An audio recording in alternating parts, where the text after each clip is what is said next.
नमस्ते दोस्तों, मेरा नाम विवेक कुमार और आप देख रहे हैं कुमार फिटनेस। तो मैं आज अनबॉक्स करने वाला हूं अपने प्रोटीन को, जो मैंने फ्लिपकार्ट से ऑर्डर किया था, जो मुझे पड़ा था लगभग 1300 रुपये का, जिसका नाम है नेक प्रो का वे प्रोटीन। चलो करते हैं इसे अनबॉक्स।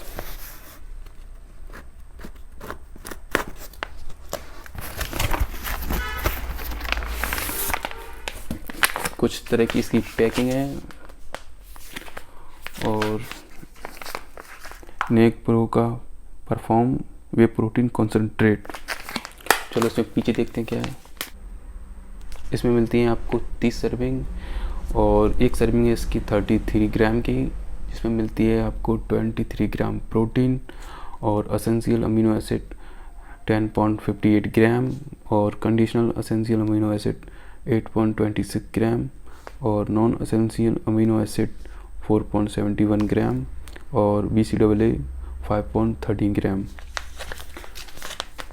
इसकी प्राइस और इसकी क्वालिटी को देखते हुए, जो मेरे भाई स्टूडेंट हैं, जो हॉस्टल में रहते हैं, जो प्रोटीन के लिए पैसे अफोर्ड नहीं कर पाते हैं ज़्यादा, उनके लिए जो प्रोटीन बेस्ट प्रोटीन है।